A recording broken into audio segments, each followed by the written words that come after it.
A derrota de hoje pode ter servido só para uma coisa, mas sinceramente tenho lá minhas dúvidas se vai servir.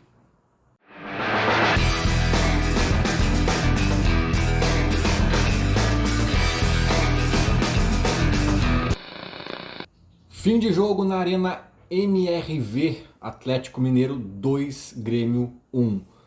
Num jogo que o Grêmio até vai bem, né? A gente já se irritou com empates, né, em termos de atuação, até vitórias, na verdade. A gente já se preocupou, melhor dizendo, muito mais do que com a derrota de hoje. O Galo não faz uma grande campanha nesse brasileiro, mas é um grande time, sim, e nas Copas está vivo ainda, tem grande chance de se sagrar campeão de alguma coisa grande ainda esse ano, então é um grande time. Tinha lá seus desfalques, né? O próprio Grêmio também tinha, mas enfim, ainda assim era um bom time e o Grêmio bateu de frente. Essa é a única, é a grande notícia da noite, assim, né? Que não é boa isoladamente, ela é boa num cenário de Flamengo. O Grêmio jogou muito mal, mas embora o resultado tenha sido bom, né? Mas assim, no histórico de Botafogo, de Fortaleza, tudo time do topo, né, que o Grêmio conseguiu enfrentar de uma boa maneira, assim, né, com uma atuação mais alentadora. E aqui eu estou falando de dois resultados distintos, né? Uma vitória e um empate.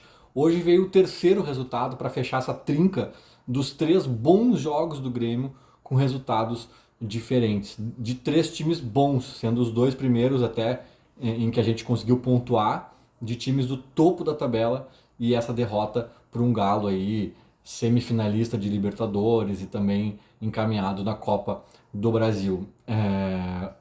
Não é uma derrota irritante por si só, é aquele tipo de jogo que até nas contas que qualquer clube faz, até para brigar por G4, tu considera, perder para o Galo em BH, tu considera, né? Então o resultado isoladamente não é irritante, mas no contexto do jogo deixou, me irritou um pouco sim, por conta da arbitragem. E aqui, cara, eu quero falar de uma coisa que os comentaristas, os jornalistas, né, sobretudo isentos, mas talvez tenha gremistas ou colorados que também falem isso, e aí a minha crítica vai para todos, não interessa, que é uma estupidez que tipo assim, quando o time é prejudicado pela arbitragem reclamam, né, sobretudo quando eles estão falando de dirigentes ou treinadores e tal, mas quando é a favor, cara, essa idiotice que falam, ela é idiota por dois motivos. Primeiro, tá? Primeiro porque às vezes falam sim. Eu já vi até o Renato falando alguma coisa da arbitragem em outros jogos que talvez tenha nos beneficiado, e ele dito que realmente achou estranho. Não sei se foi o Renato, se foi algum dirigente, mas assim, ao ser perguntado sobre algum lance, eu já vi gente de qualquer time, não só do Grêmio, do time em questão, admitir, realmente, nos prejudicou, nos beneficiou e tal. Só que assim, cara, primeiro, ali quem tá falando é um treinador, é um dirigente, não é um jornalista que tem que dar a ata das... E principalmente, cara, tu tá falando desse jogo. Tu tá falando... o futebol é uma das coisas mais... que mais esfria com o tempo. É que nem jornal. No dia seguinte serve pro teu cachorrinho fazer pipi em cima. Não serve mais pra nada. Então, assim, não faz sentido. Esses vídeos do YouTube aqui, os meus vídeos, os vídeos de gremistas ou jornalistas aí que vocês acompanham, 3 dias depois já perde um pouco o sentido, né? Então, assim, o que tu vai ficar rememorando? Não, mas é importante lembrar que em setembro de 2023 a gente foi beneficiado. Cara, a gente não fica resgatando nem os outros prejuízos, via de regra não se faz isso, a não ser que tenha sido um lance muito igual, uma coincidência dentro do, sabe? Mas via de regra ninguém resgata sequer os prejuízos. Então eles cobram que só pode reclamar o treinador, o dirigente, se tu fizer um documentário sobre erros de arbitragem no Brasil, sabe? É uma idiotice. E outra, cara, tropa de elite, cada cachorro que lamba a sua caceta. É cada um por si mesmo, meu velho. Além de todas essas obviedades prévias que eu já pontuei, tem mais essa óbvia. Tá todo mundo querendo dar paulada no Grêmio. Tem 19 clubes, tem a CBF, tem árbitro. Se o Grêmio se auto der paulada, vai ser enterrado vivo, cara. O Grêmio tem que lutar por ele. Cada um luta por si, sabe? E o Grêmio tem que gritar mais. Aliás, o Grêmio tá tão fraco politicamente que esse árbitro que apitou o jogo de hoje não poderia estar apitando jogos do Grêmio. Né? O fato de ele estar apitando mostra o quão molenga o Grêmio vem sendo nos últimos tempos. Sabe? Porque tem que gritar sim, tem que marcar terreno sim, tem que fincar bandeiras em alguns debates sim. E o que a arbitragem fez hoje, o VAR sobretudo, o árbitro é terrível, né? O árbitro é terrível. Aliás, né, teve um lance que eu acho que foi o Bruno Fux que deu um cotovelaço, uma abraçada, enfim, na cara do Bright White, que foi aproximadamente 30 vezes mais violento do que a mão do Monsalve, que escapou no rosto do adversário no penúltimo jogo e ele foi expulso. Então assim, cadê o critério da arbitragem brasileira, cara? Cadê o critério? O pênalti que foi dado pro Galo hoje, cara, eu já vi uns 312 pênaltis não dados pro Grêmio, talvez só esse ano. Muito mais pênalti que aquilo. Pra mim não foi, não é nem que tenha sido pouco pênalti, não foi, não teve contato, não existiu pênalti ali. É o tipo do lance que a gente sabe que eles têm mais rigor dentro da área, nem fora da área, nem no meio de campo eu dou aquela falta. Né? E o árbitro é ruim, o árbitro sabe-se lá o que pensa da vida, não vamos entrar no mérito do árbitro, mas o VAR não chamar para revisão, cara, é inacreditável. É inacreditável. Aí o lance da mão, aí logo depois, não, na boa, eu tava aqui, o meu pai tava aqui em casa, hoje era aniversário da minha esposa, tinha uma galera aqui em casa e tal. Meu pai tava vendo aqui o jogo também comigo. Eu falei pra ele na hora assim, aos gritos, tira o time de campo, tira o time de campo. Eu acho que eu não poderia ser dirigente porque, né, nesses momentos assim do calor da hora eu não respondo muito por mim. Eu acho que eu tiraria o time de campo, sabe? Cara, foi assim, parecia pegadinha, parecia pegadinha. Os caras dão um pênalti pro Galo inacreditável. O Grêmio logo em seguida responde com um belo gol do Bright White. E os caras pegam uma lupa e tentam achar uma mão que por 53 câmeras não dá pra ver. Na 54ª dá a impressão que talvez pode ter havido mão. Cara, se tem um pingo de dúvidas, essa é a regra do VAR, tá? Se tem um pingo de dúvidas, o que vale é a interpretação de campo. Eu duvido que não haja um pingo de dúvidas nesse lance. Porque assim, umas 14 câmeras, sinceramente, mostraram que não teve mão, que foi na barriga. Uma ou duas dá uma margem para entender. Cara, é duvidoso, é no mínimo duvidoso. Se é duvidoso, meu camarada, vale o campo. O VAR só pode chamar se ele tiver convicção de que houve um erro crasso dentro de campo. Não foi o caso. E outra, cara, o do pênalti, aí é o oposto. O árbitro marcou em campo, tu tem que olhar e dizer assim, cara, ali também é no mínimo duvidoso, mas é mais do que duvidoso. É evidente que o árbitro errou. Aí tu tem que chamar. Não, mas daí o VAR acha que não, vamos respeitar a decisão de campo. É enlouquecedor. E na boa, cara, o Grêmio jogou bem hoje. Mas hoje é o tipo do jogo que se o Grêmio tivesse jogado mal, a gente teria que abrir esse espaço para falar da arbitragem. Porque esses dois lances definiram o jogo. Definiram o jogo. O Grêmio, no mínimo, teria que ter saído com empate de lá hoje. E eu acho que tinha condições até de ter vencido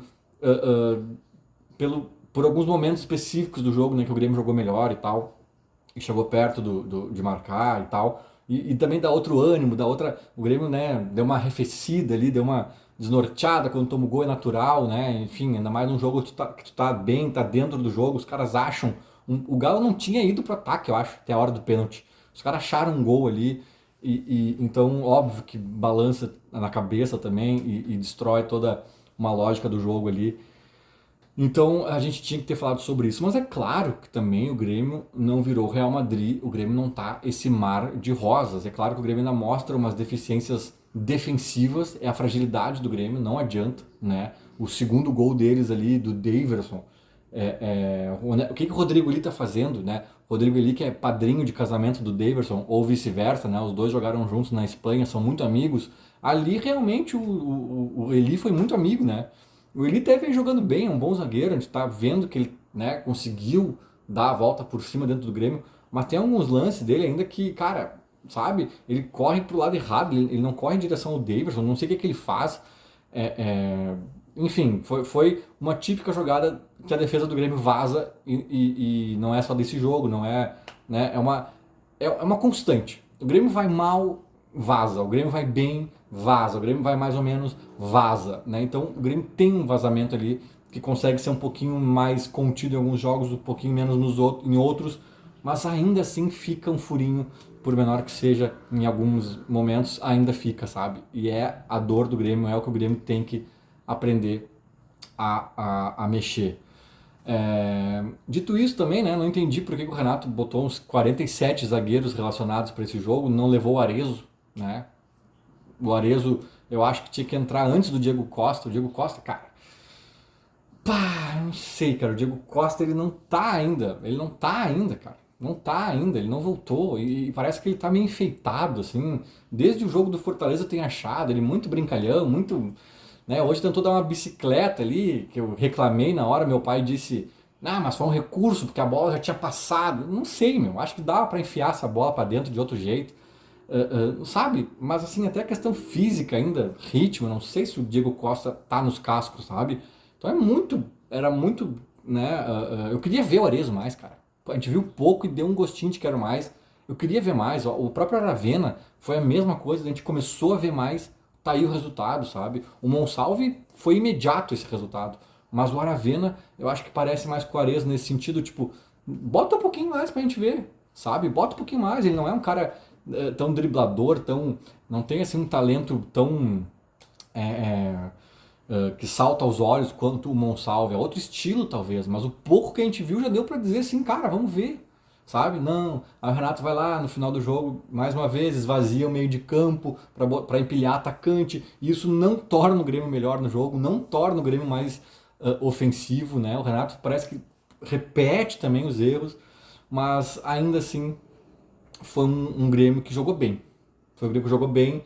A gente pode fazer críticas pontuais ao Renato, como sempre a gente faz a qualquer treinador, mas essa é uma temporada em que a gente veio criticando o Renato muito pelo macro, né? Pelo conjunto da obra, pelo rendimento do time, e ele mereceu muito em vários momentos. No jogo de hoje, e para dizer a verdade, nos últimos jogos, já mudou um pouco de figura. Eu acho que ele conseguiu retomar um pouco as rédeas da situação. Ele esteve muito mais perdido em dado momento. Acho que agora ele se achou um pouquinho mais, né? O time também acho que se encontrou um pouco mais. E as críticas acabam sendo pontuais aqui ou acolá. Questão defensiva, né? De uma forma mais macro também preocupa um pouco. Mas, enfim, cara, acho que fica o alento de que jogando mais ou menos como vem jogando nos últimos jogos, a chance de cair é nula, né, ou quase nula, assim. Matematicamente ainda existe, mas é muito improvável. Mas também com essas fragilidades defensivas, com, né, às vezes falta um estofo, falta sabe, né, hoje se o Grêmio tivesse um pouquinho mais de elenco, um pouquinho mais organizado, um pouquinho menos frágil defensivamente, sabe, é um pouquinho daqui, um pouquinho dali, um pouquinho o Grêmio passava por cima de arbitragem, de Arena MRV, de Hulk, sabe, o Grêmio tava encaixadinho nesse nível, que era aquele jogão, assim, pá, lembra daquele jogo do Grêmio 2024 lá em BH, né? Aquele jogo que daqui a 4, 5 anos a gente vai estar falando, pá, aquele lá foi um jogaço, né, cara? Tipo aquele do Botafogo ano passado, que o Suárez acabou com o jogo, sabe? Tipo assim, poderia ser algo parecido, mas faltou um pouco de estofo aqui, um pouquinho de elenco acolá, um pouquinho de Renato, um pouquinho de juiz, de sorte, de tudo, né?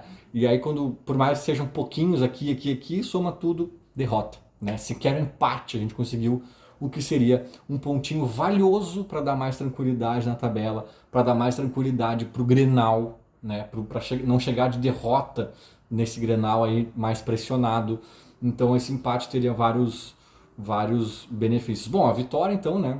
Talvez fizesse até o Grêmio olhar para outro canto da tabela, mas infelizmente não é a nossa realidade do momento. Por que eu comecei o vídeo dizendo que essa derrota pode ter servido para uma coisa, né? Sim, o empate seria melhor para dar essa tranquilidade, para chegar no clássico, né? Menos pressionado, tudo que eu acabei de falar. Mas talvez, conhecendo esse time do Grêmio, que eu não quero chamar esse time de bunda mole, sabe? Mas é um time que às vezes parece que tem que pegar no tranco pra jogar bem, parece que tem que tomar pressão, parece que tem que ser vaiado, aí joga 2, 3 jogos bem, daqui a pouco parece que já tá enfeitado, parece que já tá trotando em campo. Eu tenho a impressão que falta alguma coisa nesse time, sabe? Inclusive eu acho que melhorou muito na janela do meio do ano, pela qualidade dos jogadores que chegaram, mas também porque chegou uma galera com outra cabeça, uma galera com mais fome, de querer mostrar ainda alguma coisa, de querer um lugar ao sol. Eu acho que essa renovada foi boa muito por isso também, né? O próprio Bright White, que não quer provar mais nada, mas chegou nesse espírito também. Mas eu acho que tem parte do elenco ainda em outra batida, sabe, cara? E quero pensar aqui pelo lado positivo, né? Que talvez o Grêmio ganhando hoje, mas se ganhasse tudo bem, porque a vitória seria fantástica. Agora, se empatasse hoje, né? Esse um pontinho não ia ser tão bom assim, mas talvez levasse o Grêmio mais tranquilo para o Grenal sob uma ótica ruim. Sob uma ótica ruim da palavra tranquilo. Né? Não é um tranquilo de tirar a pressão, é um tranquilo de talvez entrar jogando o clássico como se fosse qualquer outro jogo das 38 rodadas do Brasileirão. Né? E não é. Definitivamente não é. Então, assim, o Grêmio vai se obrigar a arrancar pontos no Beira-Rio, cara. Porque 2 derrotas seguidas já começa a dar aquela complicadinha de novo. Né? Não põe a faca no nosso pescoço ainda, não é para esse, não é para tudo isso o caso, mas, né, vai obrigar o Grêmio a entrar com outra postura no Grenal, em termos de tabela mesmo, né? Então eu quero crer que pode ser que tenha esse lado bom, porque talvez esse Grêmio, pelo histórico, né, que a gente conhece de eletrocardiogrêmio, daqui a pouco faz um bom jogo que foi de fato lá em BH, empata, arranca um pontinho do Galo, sai de lá comemorando e entra trotando no Grenal e toma uma roda do Inter. Né? Agora, se essa pancada de hoje servir para ganhar o Grenal, prefiro muito mais os 3 pontos do Beira-Rio do que de Belo Horizonte. Né? E a outra idiotice que alguns jornalistas falam, que obviamente 3 pontos de um jogo vale a mesma coisa que os 3 pontos do outro, mas tudo tem contexto nessa vida, né? E neste contexto eu prefiro os 3 pontos do Beira-Rio do que os 3 pontos de Belo Horizonte. E não só pela questão da rivalidade simbólica, até por questões práticas. Né? Uma vitória num Grenal, fora de casa, te dá até mais confiança, estofo e um monte de elementos práticos para de repente o resto do teu campeonato ser melhor, né? Se tu canalizar isso de uma forma inteligente e positiva junto ao torcedor, junto à confiança dos jogadores, etc, etc. Mas enfim, agora tem uma longa jornada sem jogos, data FIFA agora de fato começa pro Grêmio, né? E a partir de amanhã tudo é Grenal. Feito? Era mais ou menos isso. Falou, abraço.